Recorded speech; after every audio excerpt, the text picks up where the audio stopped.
ஒரு குறிப்பிட்ட சாலை வழியாய் நாம் செல்லும் பொழுது அது நன்றாக போடப்பட்டு இருப்பதை பார்த்து, பரவாயில்லையே, இந்த சாலை எத்தனையோ காலமாய் குண்டும் குழியுமாக இருந்தது, இப்பொழுது நன்றாய் அதை செய்து இருக்கிறார்கள் என்று நினைக்கிறோம்.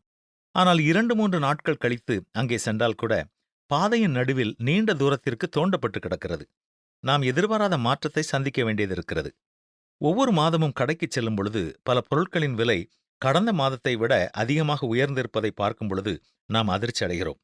பிள்ளைகளை புதிய பள்ளிகளில் கல்லூரிகளில் சேர்க்க முயற்சிக்கும் பொழுது கொடுக்க வேண்டிய நுழைவுத் தொகை ஒவ்வொரு ஆண்டும் ஏற்றம் பெற்றுக்கொண்டே இருக்கிறது.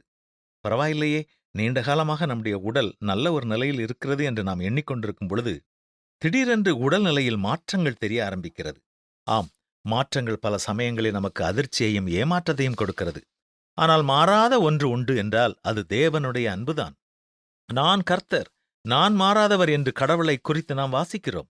நமது வாழ்க்கையில் எத்தனையோ காரியங்களில் நாம் மாறிக்கொண்டிருந்தாலும் கர்த்தருடைய அன்பு மாறாமல் இருக்கிறது.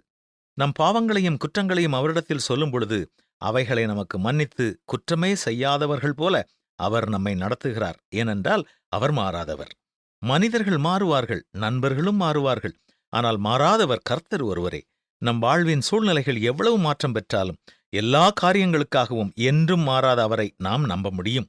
எனவேதான் கர்த்தரை நம்புகிறவனோ செழிப்பான் என்று வேதவசனம் கூறுகிறது. அனுதினமும் மாறும் உலகத்தில் நாம் மாறாத அவரை நம்பி வாழ்வோமா?